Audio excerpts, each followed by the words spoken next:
सभी धर्म प्रेमियों को मेरा सादर नमस्कार।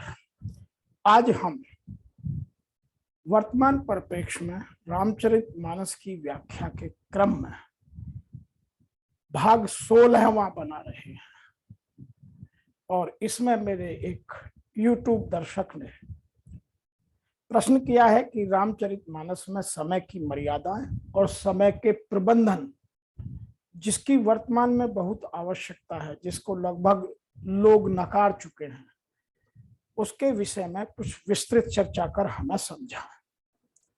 तो रामचरितमानस में मर्यादा पुरुषोत्तम राम ने समय की मर्यादा का सदैव ध्यान रखा है और उन जैसा समय प्रबंधन कोई कर नहीं सकता। बाबा तुलसीदास जी ने अपने प्रमुख ग्रंथ रामचरितमानस में इसका वर्णन जगह जगह किया है। सबसे पहला वर्णन तो वहां आता है जब प्रभु श्री राम ने वाली का वध कर दिया और सुग्रीव जी को राज्य सौंप दिया। सुग्रीव जी को सुग्रीव जी का परिवार मिल गया, सत्ता मिल गई और उनको राज्य मिल गया। बरसात ऋतु प्रारंभ होने वाली थी तो प्रभु श्री राम ने कहा कि सीता की खोज में बरसात के बाद चलेंगे। बरसात में सब रास्ते बंद हो जाते हैं, जंगल में घास खड़ी हो जाती है, बहुत सारी वेजिटेटिव ग्रोथ हो जाती है, तो बरसात में खोज नहीं करेंगे, बरसात के बाद खोज करेंगे। लेकिन सुग्रीव बरसात में के मौसम में जाकर अपने राजकाज में और अपने पत्नी के साथ इतना घुल गए, मिल गए कि वह अपने किए हुए वादे को भूल गए। तो बाबा तुलसीदास जी ने यहाँ लिखा है, कतऊ रहूं सो जीवत होई, तात जतन कर आनऊ सोई, सुग्रीवहु सुधि मोरि बिसारी, पावा राज कोसपुर नारी। कि सुग्रीव ने अब मेरी सुध बिसार दी है, सुग्रीव मुझे भूल गया है, अपने आप में राज के मद में, राज के आनंद में, बीबी के प्रमोद आमोद में मुझे भूल गया है, क्योंकि उसे राज्य मिल गया है, कोष मिल गया है, उसका नगर मिल गया है और उसकी नारी मिल गई है। यही चार सुख सबसे बड़े सुख माने जाते हैं। तो उन्होंने यह बात लक्ष्मण जी से कही कि आप जरा उसको जाकर, सुग्रीव को जाकर समझाएं और याद दिलाएं। तो लक्ष्मण जी को गुस्सा आने लगा। लक्ष्मण जी ने कहा कि मैं अभी जाता हूं और सुग्रीव की हत्या करता हूं या उसे पकड़कर अभी लाता हूं। तो प्रभु श्री राम ने फिर समझाया कि समय की मर्यादा का ध्यान रखना है, केवल ध्यान दिलाना है। तो यहाँ बाबा तुलसीदास जी ने क्या लिखा है, तब अनुजहि समझावा रघुपति करुणा सीव, भय दिखाई ले आवहु तात सखा सुग्रीव। तब दया की सीमा श्री रघुनाथ जी ने, दया के सागर श्री रघुनाथ जी ने अपने छोटे भाई लक्ष्मण को समझाया। क्या कहा कि हे तात, तुम मेरे सखा सुग्रीव को कुछ हानि मत पहुंचाना, केवल उसे भय दिखाकर मेरे पास ले आओ, यहां मारने की बात कोई नहीं है। तो समय की सीमाओं की, समय की मर्यादाओं को ध्यान दिलाने के लिए उन्होंने किसी और को नहीं, स्वयं अपने छोटे भाई को सुग्रीव के पास भेजा। दूसरा, जब माता सीता की रावण अपहरण करके, चुरा करके ले गया, लंका का युद्ध हुआ, लंका का विजय कर विभीषण को लंका का राजा बनाकर और रावण के पूरे परिवार को अपने लोक भेजकर प्रभु श्री राम को समय से अपनी अयोध्या आने का ध्यान बराबर रहा। और अयोध्या के लोग भी समय के कितने पाबंद हैं, यहां लिखा है, रहा एक दिन अवधि कर अति आरत पुर लोग, जह तै सोच ही नारी नर कृषतन राम वियोग। कि जब एक दिन की अवधि बची उस 14 साल में, तो अयोध्या के लोग विचलित हो गए और उन सबको ये लगने लगा कि अब हम राम के वियोग में कैसे रहेंगे, राम तो शायद हमें भूल गए। लेकिन प्रभु श्री राम ने हमेशा समय की मर्यादा का ध्यान रखा। उन्होंने अपने आने से पहले अपने प्रिय हनुमान जी को अपने प्रिय भरत के पास भेजा, ताकि वह जाकर के उनको सूचना दें कि आपके भ्राता अवध लौट रहे हैं। तो यहां हनुमान जी भरत जी के पास पहुंचे तो उन्होंने कितनी बढ़िया बात कही जाकर के, रहे एक दिन अवधि अधारा, समझत मन दुख भयऊ अपारा, कारण कवन नाथ नहीं आयऊ, जान कुटिल की धोम बिसरायो। कि प्रभु श्री राम ने मुझे कुटिल, कुटिल मीन्स जो कुटिलता से मैंने उनके राज्य छीनने का प्रयास किया है, कुटिल समझकर मुझे त्याग दिया है, या कोई और बात हो गई है, वह क्यों नहीं आए। तो यहाँ बाबा तुलसीदास जी ने आगे एक दोहा लिखा है, राम ब्रह सागर मह भरत मगन मन हो, विप्ररूप धरि पवन सुत आय गयऊं जनुपोत। यहाँ हनुमान जी ने ब्राह्मण का रूप बनाकर भरत जी के सामने हाजिर हुए और उनको बताया कि प्रभु श्री राम अब अयोध्या आने वाले हैं। तो यह बात सुनकर भरत जी को कितनी प्रसन्नता हुई, समय का ध्यान मेरे प्रभु को है। उन्होंने क्या कहा, को तुम तात कहाँ ते आए, मोह परम प्रिय बचन सुनाए, मारुत सुत में कपि हनुमाना, नाम मोर सुनु कृपा निधाना। तो यहाँ भरत जी ने प्रश्न किया कि हे तात, तुम कौन और कहां से आए हो जिसने मुझे इतना प्रिय समाचार सुनाया है। तो हनुमान जी ने उसको उत्तर दिया, क्योंकि हनुमान जी की उनकी पहले भी मुलाकात हो चुकी है।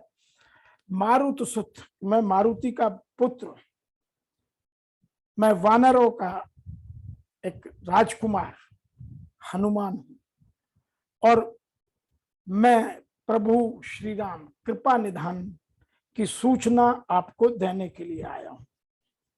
तो यहां भरत जी फिर मगन हो गए, प्रफुल्लित हो गए, आनंदित हो गए कि मेरे प्रभु को मेरा ध्यान है, मैंने गलत सोचा कि वो मुझे कुटिल समझकर भूल रहे हैं। राम प्राण प्रिय नाथ तुम, सत्य वचन ममतात, पुनि पुनि मिलत भरत सुन हर हृदय समा। कि राम ने मुझे प्राणों से प्रिय कहा है, ऐसा सुनकर कि तुमने सच कहा है। वह बार बार हनुमान जी से प्रश्न कर रहे हैं। भरत जी को अपने ऊपर विश्वास नहीं हो रहा है कि मेरे प्रभु समय की मर्यादा का ध्यान रखकर, मेरा ध्यान रखकर मेरे को ऐसा बोलते हैं।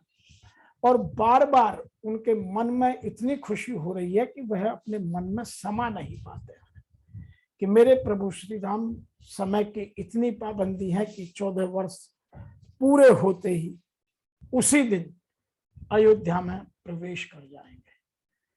तो यह सब बात चल रही थी, नगर के लोग बाहर आ गए कि प्रभु श्री राम आने वाले हैं।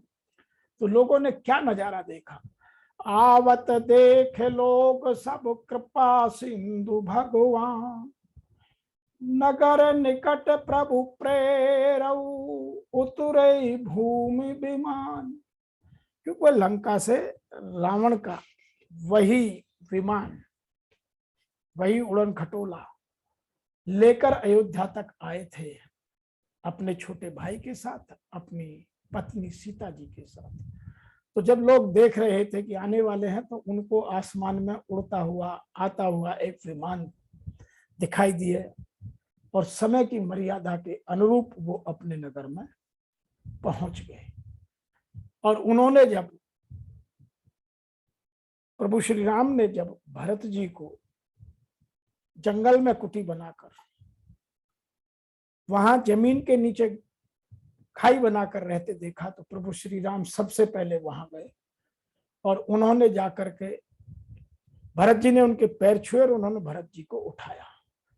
परे भूमि नहीं उठत उठाए, बर कर कृपा सिंधु उरलाए, श्यामल गात रोम भय ठाड़े, नव राजीव नयन जल बाड़े। कि भरत जी को बार बार प्रभु श्री राम उठा रहे हैं कि मैं आ गया, आप तुम खड़े हो जाओ, और उन्हें गले से लगा रहे हैं। और वो भरत जी खड़े होते हैं और अपने नयनों में पानी भरकर अश्रु धारा बहाकर और उनसे निवेदन करते हैं कि भैया तुम आ गए, ये बहुत अच्छा किया। तो यहां समय की मर्यादा का वर्णन एक और देखिए कि जब प्रभु श्री राम वहां पहुंचे तो नगर का नजारा कैसा था, वह सब समझने की और जानने की बात है। राजीव लोचन स्रवत जल तन ललित पुलकावल बनी, अति प्रेम हृदय लगाए अनुजयी प्रेम प्रभु त्रिभुवन अली। प्रभु मिलत अनुजयी सो मोह पही जात न उपमा कही, जनु प्रेम अरु सिंगार तनु धरि मिले बर सुसुनालही। कि जो प्रभु के कमल रूपी नयन है उनसे जल की बाढ़ आ गई है। सुंदर शरीर पर पुलकावली शोभा दे रही है। त्रिलोक के स्वामी प्रभु श्री राम जी छोटे भाई भरत जी को अत्यंत प्रेम के साथ हृदय से लगाकर मिल रहे हैं और भाई से मिलते समय प्रभु ऐसे शोभित हो रहे हैं कि जिसकी उपमा करी नहीं जा सकती, कही नहीं जा सकती, कि मानो प्रेम और श्रृंगार शरीर धारण करके मिले और सर्वश्रेष्ठ शोभा को प्राप्त हुए। आगे यहाँ जब भरत जी से वो कुशल पूछते हैं, कुशल क्षेम पूछते हैं, तो बाबा तुलसीदास जी ने कितनी बढ़िया बात कही है। बूझत कृपा निधि कुशल भरत ही, बचन बेग न आवई, सुनु सिवा सो सुख बचन मन ते भिन्न जान सो पावई। अब कुशल कौशल नाथ आरत जान जन दर्शन दियो, बूढ़त बिरह बारी कृपा निधान मोहि कर गहिलियो। तो यहाँ प्रभु शिव माता पार्वती से कहते हैं कि कृपा निधान श्री राम जी ने जब भरत जी से कुशल क्षेम पूछते हैं, आनंदवश भरत जी के मुख से वचन शीघ्र नहीं निकलते हैं, वो किंग कर्तव्य मूड होकर केवल देखते रहते हैं। तो शिव कह रहे हैं कि हे पार्वती सुनो, वह सुख जो उस समय भरत जी को मिल रहा है वह मन और वचन दोनों से परे है, उसे वही जानता है जो पाता है। तो भरत जी ने कहा, हे कौशलनाथ, आपने मेरे को दुखी जानकर, दास मानकर जो दर्शन दिए हैं, अब मैं पूर्ण कुशल हो गया।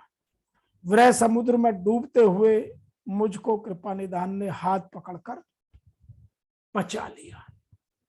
तो जो एक एक दिन की मर्यादा 14 साल के समय से पहुंचने की जो कल्पना की बातें हैं, वह प्रभु श्री राम ने यहाँ मर्यादित रहकर उनका पूर्ण पालन किया है और समय की सीमाओं को कभी नहीं उल्लंघा है।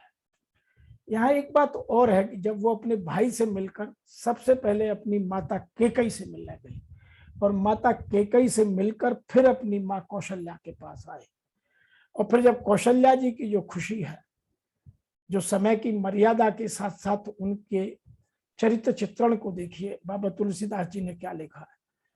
नाना भांत निछावर करहीं, परमानंद हरस उर भराई, कौशल्या पुनि पुनि रघुवीर, चितवत कृपा सिंदुरन धीरहि।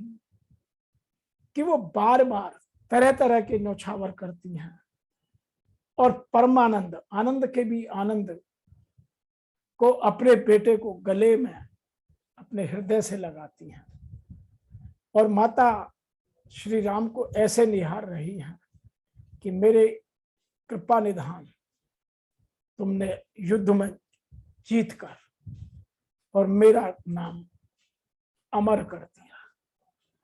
तो यहां बार बार जो समझने की बात है, बाबा तुलसीदास जी ने समय की मर्यादा को एक दिन भी आगे पीछे नहीं होने दिया है। यही हमारे इस रामचरितमानस की खूबी है कि इसका आदर्श और मर्यादाएं हर चीज को अपनी सीमाओं में रखती हैं। अतः हमें भी आज अपनी एक एक दिन को, अपने समय के एक एक मिनट को, एक एक क्षण को समझना चाहिए। अब रामायण काल जैसा युग तो है नहीं है, उतनी उम्र नहीं, उम्र छोटी हो चली है। अतः हमें एक एक क्षण का सदुपयोग करना, एक एक क्षण की कीमत समझना और एक एक क्षण की रेस्पेक्ट करना बहुत जरूरी है। यदि हम समय की रेस्पेक्ट नहीं करेंगे तो फिर समय हमारी रेस्पेक्ट नहीं करेगा। और समय कोई ऐसी चीज नहीं है जिसको स्टोर किया जा सकता है। समय को बांधा जा सकता नहीं, समय को रोका जा सकता नहीं, समय को थामा जा सकता नहीं, समय को रखा जा सकता नहीं, समय को बेचा जा सकता नहीं, समय को खरीदा जा सकता नहीं। तो यह है हमारे एक दिमाग की उपज है और जितना हम समय का पालन कर अपने जीवन में उसको उत्तरोत्तर विकास की ओर लगाएंगे, उतनी ही हम अधिक वृद्धि करेंगे। जो लोग समय का ध्यान नहीं रखते हैं वह या तो पिछड़ जाते हैं या फिर समय उन्हें पीछे छोड़कर आगे निकल जाता है। तो आज रामचरितमानस से समय की मर्यादाओं और समय के प्रबंधन पर इतना ही। और हम जब भी कोई लॉन्ग टर्म प्लानिंग करें, प्रभु श्री राम 14 साल बाद लौटे, समय से लौटे। हम जब भी कोई किसी से कमिटमेंट करें तो समय पर पूरा करें। और मैं तो यह भी कहता हूं कि समय से एक दिन पूर्व पूरा करें, क्योंकि लाइफ में यदि हमने समय को नहीं संभाला तो फिर हमने कुछ नहीं किया। अतः समय के मूल्य को समझना, समय का जीवन में पालन करना, समय का आदर करना हमारे सबके लिए, हमारे हित में अति आवश्यक है। और प्रभु श्री राम जब समय से लौटे तो अयोध्या में दीपावली मनाई गई, जिसको आज हम दीपावली के रूप में मनाते हैं। तो इसी तरह से यदि हम कोई काम समय पर पूरा करते हैं तो फिर उसका आनंद कई गुना बढ़ जाता है और सब लोग उस समय की मर्यादा को ध्यान रखते हुए, समय के प्रबंधन को देखते हुए, आनंद विभोर जीवन का आनंद लेते हुए